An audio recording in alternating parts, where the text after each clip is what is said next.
Hey everybody, and welcome back to the Fowler Project. My name is Jeff, and I'm here to talk today about Last Memoria by Rachel Emma Shaw. Now, I know what you're thinking. You're probably thinking, Jeff, you just made a video listing out all the books that you were going to read in October, and this book wasn't on there at all.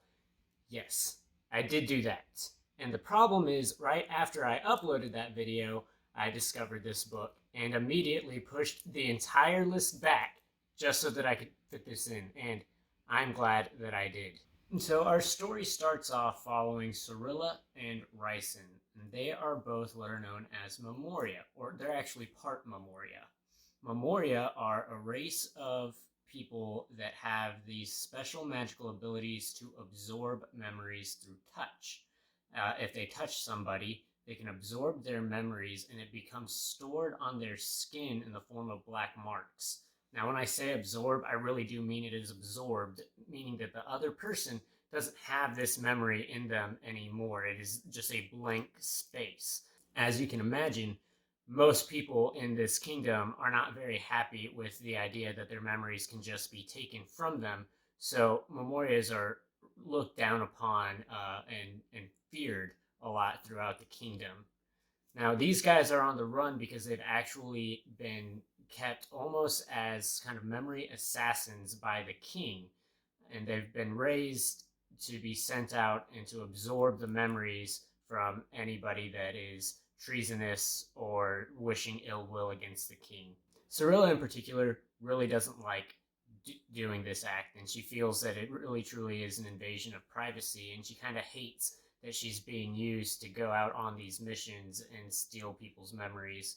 Her brother Ricin, on the other hand, is fully embracing of who and what he is and gets this almost euphoric drug rush every time that he absorbs somebody's memory. So they've got a bit of conflict in that. As they're running from the king, we discover that they have another sibling, a younger sister, Laya, who they're trying to reach in a neighboring city. But on the way, they become separated due to some of the chaos of the king's army trailing them, and Cyrilla ends up on her own. So at this point, we meet the rest of our main cast, and that is Fallon, Cedril, and Havric. Three guys that come across Cyrilla as she's trying to make her escape towards her sister, and their first attempt is to help her, but they quickly realize that what she is, Memoria, and they become pretty sour towards her and decide to capture her for themselves. Now, they do this because Fallon is actually missing 6 months of his memory, so he's on a quest to discover who has stolen his memories and why. There's a little extra drama because Fallon and Cedril are in a relationship, but Cedril will not tell him something that happened in that 6-month gap because he's ashamed of what it was. This story is told in two halves. The first half is from Cyrilla's point of view, and then at the midway point we switch to Fallon's point of view. So we get this really interesting juxtaposition of two characters, one that has an excess of memories belonging to other people, and another that has a deficit of memories and large blank spots in his mind.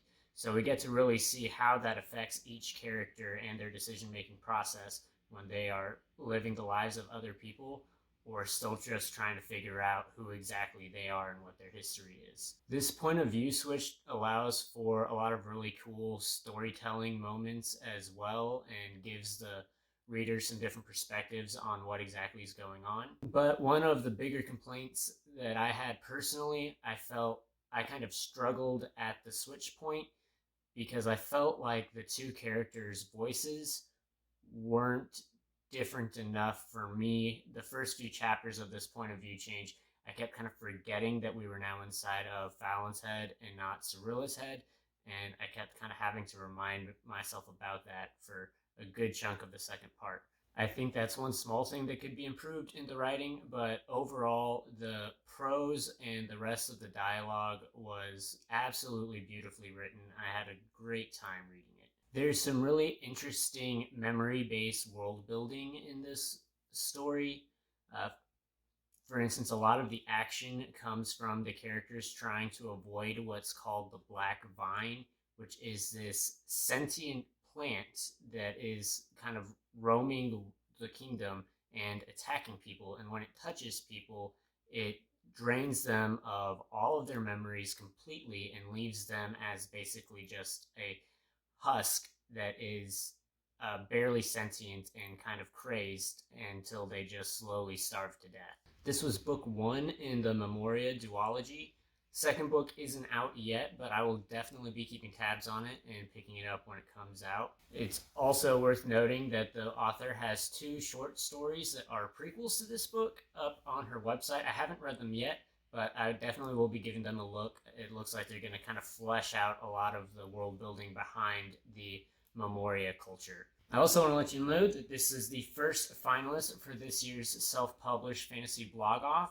That's a contest run by the fantasy author Mark Lawrence as a way to help promote and discover really, really good self-published fantasy books. The basic structure of the contest is that 300 submissions come in. Those 300 books are divvied out to 10 different fantasy blogs who each pick their one finalist to send on to the last round, and then an overall winner is selected. So this book was the finalist chosen by the Weatherwax report. I will leave a link to their review in our description box down below. I do want to mention that in their review, one of the things that they came down hard on was some grammatical and spelling punctuation errors throughout the book. I just want to let you guys know that since that review has come out, the author has gone through and corrected those and uploaded a clean copy to Amazon. So if you go and buy this, you should be getting the clean edition with all of those corrections. I read through it. I didn't see any. So I don't want anybody to let that sway their opinion. It's still definitely worth checking out, especially so now that a lot of those errors have been corrected. Overall, this book was a great experience to read. I really hope you guys decide to pick it up and try it out, especially if you're interested in some kind of unique magic systems, if you're interested in kind of dark psychological stories, or some things about how memory affects us and who we are and the way that we choose to make decisions. It's a quick read. I'm going to give it a big green light recommendation. I think just about anybody that picks this up can find something in it that they enjoy. Thanks everybody for watching along. Drop a comment down. Let me know if this looks like a book that you think that you will be picking up. If you're following along with any of the other finalists for the self-published fantasy blog off, or if you just want to say, hey, enjoyed the video. Anyways, y'all have a great day, and I'll catch you in the next one. Peace.